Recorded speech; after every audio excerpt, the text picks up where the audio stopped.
Le gouvernement bruxellois a mis en place le 15 mars 2013 une nouvelle formule de stage dénommée stage de transition pour les jeunes demandeurs d'emploi inscrits chez Actiris. Il s'agira en réalité de leur première expérience professionnelle. Cette formule, ouverte aux indépendants et aux entreprises, mais aussi aux SAPL, offre de nombreux avantages. Elle permet de tester les capacités et les compétences du jeune stagiaire et leur volonté de faire carrière dans l'entreprise. Le stage peut avoir une durée variant entre 3 et 6 mois. Actiris, ou le VDAB, est chargé des formalités administratives en accompagnant l'employeur dans le recrutement et dans l'accomplissement de toutes ces formalités. Actiris, ou le VDAB, se charge de trouver et de présenter des jeunes dont le profil correspond à celui recherché par l'employeur.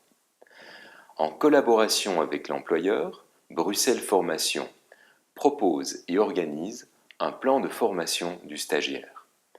L'employeur ne doit pas payer une rémunération, mais une indemnité mensuelle très modeste de 200 €. Le précompte professionnel sera limité à 11,11% et de son côté, le stagiaire percevra par ailleurs une allocation de stage de 28,82 € par jour à charge de l'ONEM. L'employeur, lui, devra assumer les frais de déplacement domicile-travail. À l'issue de la période de stage de transition, l'employeur pourra en outre bénéficier et cumuler ce stage de transition avec d'autres dispositifs de stage de formation professionnelle tels que le FIP et le PFI, à savoir un plan formation-insertion ou de formation professionnelle individuelle.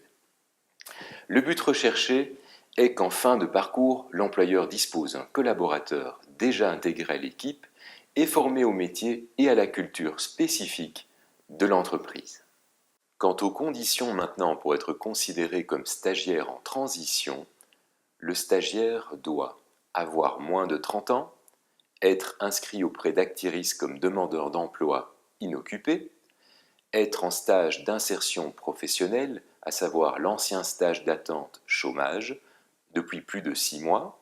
Il doit au maximum être titulaire d'un certificat de l'enseignement secondaire supérieur et enfin être actif dans sa recherche d'emploi. Au niveau du délai de traitement de sa demande, l'employeur devra compter sur un délai d'attente de 2 semaines dans l'hypothèse où un programme de formation est déjà validé et de 6 à 8 semaines dans la négative.